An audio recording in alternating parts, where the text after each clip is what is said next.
भारतीय संविधान का महत्वपूर्ण प्रश्न, संविधान के किस अनुच्छेद के द्वारा उद्योग के प्रबंधन में कर्मकारों के भागीदारों का प्रावधान है?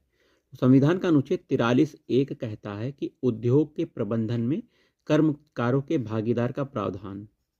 43(1) संविधान का अनुच्छेद। अगला प्रश्न है, भारत में न्यायपालिका का कार्यपालिका से पृथक्करण किससे व्यादेशित है? तो बी आंसर इसका सही है, राज्य के नीति निर्देशक तत्व से न्यायपालिका का कार्यपालिका से पृथक्करण है। अनुच्छेद 50 में इसका वर्णन किया गया है। अनुच्छेद 50 में न्यायपालिका कार्यपालिका अलग अलग। ठीक है।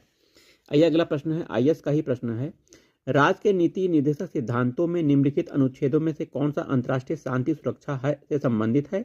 अनुच्छेद 51 आपका, ये अनुच्छेद 51 अंतर्राष्ट्रीय शांति सुरक्षा से संबंधित है। ठीक है।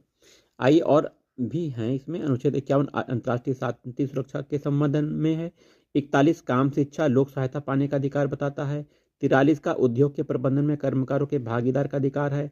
48 का पर्यावरण संरक्षण संवर्धन वन और वन जीवों की रक्षा।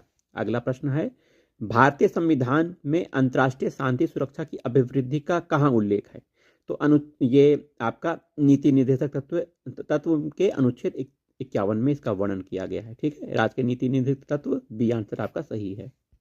निम्नलिखित में कौन संविधान के 42वें संशोधन द्वारा नीति निर्देशक तत्वों में नहीं जोड़ा गया है?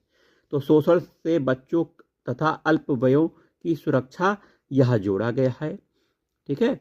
यह अनुच्छेद 39 में है।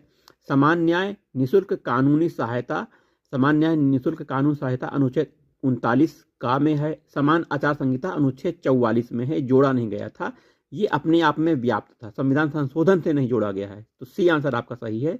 वहीं उद्योगों के प्रबंधन में श्रमिकों की भागीदारी, यह अनुच्छेद 43 का में जोड़ा गया है। तो ए, बी और डी जोड़े गए हैं, जबकि सी नहीं जोड़ा गया। सी आपका आंसर है। प्रश्न बहुत इंपॉर्टेंट है, बंधुआ मजदूर उन्मूलन अधिनियम संसद में पारित किया गया था। 1976 में बंधुआ मजदूर उन्मूलन अधिनियम पारित किया गया था। ठीक है।